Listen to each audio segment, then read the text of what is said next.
Alors, les gens du commun, comme on dit, les gens du commun sont des gens qui vivent au niveau communautaire. Et d'ailleurs, les Gilets jaunes n'existent qu'en tant que collectif. Il n'y a pas de personnalité intéressante, c'est un groupe, c'est la masse. Ça, c'est typiquement le propre des gens d'en bas. Ils n'existent pas individuellement, ils n'ont pas de personnalité individuellement, mais existent collectivement. Le problème, c'est que, au regard de l'économie, ils ne jouent pas la carte du collectif. Quand chacun dit « Ah, mais moi, j'ai besoin de ma voiture c'est déjà un comportement individuel. Et ça, c'est pas cohérent.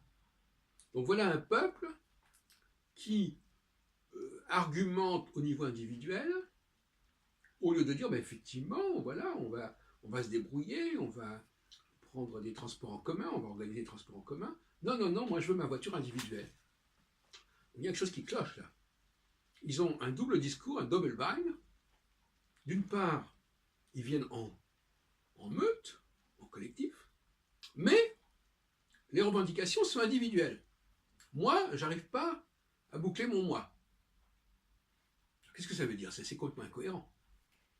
Pourquoi c'est incohérent? Parce qu'en fin de compte, on voit là, dans cette faille du raisonnement, la preuve que ces gens-là ont des goûts de riches, que ces gens-là sont le mimétisme. Ils adoptent un mode de vie, ils veulent adopter un mode de vie qui n'est pas le leur, qui ne correspond pas à leur nature, je dirais presque, à leur essence.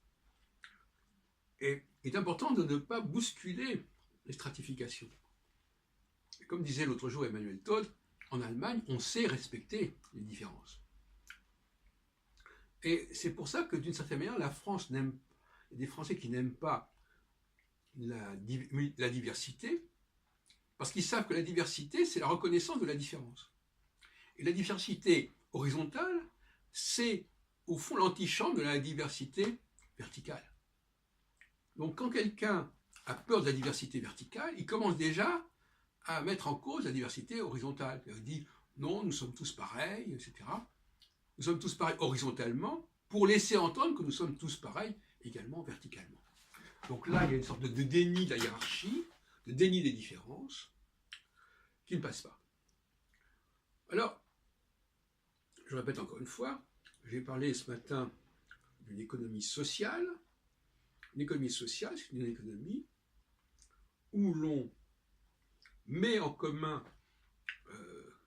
au niveau du voisinage, au niveau du quartier, au niveau de la ville, les talents, les ressources qui existent. Là aussi, il y a un sens du collectif. Et si les gens vivaient plus dans ce sens du collectif, eh bien, ils auraient moins de problèmes. C'est pour ça que j'ai dit ce matin, dans la vidéo, ça va peut-être paraître cynique à certains, que la question n'est pas d'augmenter les revenus, c'est de baisser les dépenses des gens, que les gens eux-mêmes baissent leurs dépenses, de les aider à baisser leurs dépenses, de les aider à dépenser moins d'argent dans les transports, dans la nourriture, dans les activités culturelles, et notamment dans le cas d'une économie sociale où l'on accepte d'assister à des spectacles moins cotés, aller dans des restaurants moins cotés, etc., etc. Et le grand problème ici, c'est qu'il y a une espèce d'exigence de qualité, d'excellence, ces gens d'en bas, qui est complètement à côté de la plaque. C'est pas un scandale de dire que, bon, quand on est en bas, on doit se contenter d'un mode de vie inférieur à ceux qui sont en haut. C'est tout à fait logique, tout à fait cohérent. D'abord parce que tout simplement, en haut, on est beaucoup moins nombreux qu'en bas. Et par conséquent, les privilèges qu'on peut octroyer à une petite élite n'ont pas les mêmes conséquences économiques que si on devait les octroyer à des millions de gens, voire des dizaines de millions de gens. Là aussi, il y a une incohérence. C'est-à-dire qu'il y a des logiques qui ne peuvent pas fonctionner sur le grand nombre. ce qui est vrai pour quelques personnes ne peut pas être étendu à tout le monde. Voyez-vous, tout ça, c'est des banalités, ce que je dis, c'est le b.a.-ba de la vie en société. Mais on est dans le déni.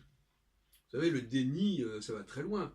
Les femmes sont dans le déni de leur histoire, elles disent qu'il faut changer, que les choses vont changer. C'est-à-dire qu'on est, moi j'ai toujours dit, nous sommes dans une civilisation actuellement du déni.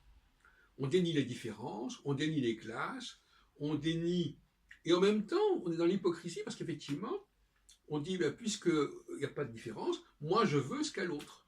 Je veux faire ce que fait l'autre. Voilà. Je veux être ce que fait l'autre, ce qu'est l'autre. Voilà le drame, voilà la crise. Et le retour aux valeurs saturniennes, au niveau astrologique, c'est le fait de dire qu'il y a des réalités. Et ces réalités, on ne peut pas les nier. Bon. Il y a des différences, on ne peut pas les nier.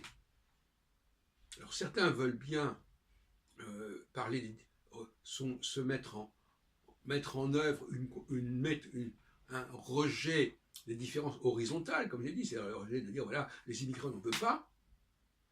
Mais, en revanche, là, ils sont effectivement dans l'affirmation. Mais en revanche, le déni des différences sociales, le déni des strates sociales, ça, il est complètement en vigueur. C'est une sorte de maladie rampante. Voilà donc en gros ce que je voulais dire. C'est tout la même question, mimétisme, refus de reconnaître la différence avec l'autre, refus de la diversité, et on passe du refus de la diversité au niveau des immigrés au refus de la diversité au niveau de l'élite. Et d'ailleurs, c'est pas complètement paradoxal, parce que l'élite, c'est souvent, effectivement, des gens qui ne sont pas forcément du cru, et qui ont justement une distance, et qui sont quelque part des étrangers. Un vrai chef, un vrai chercheur, il est toujours étranger à son époque. Il est toujours décalé avec son époque. Autrement, ça ne voudrait rien dire.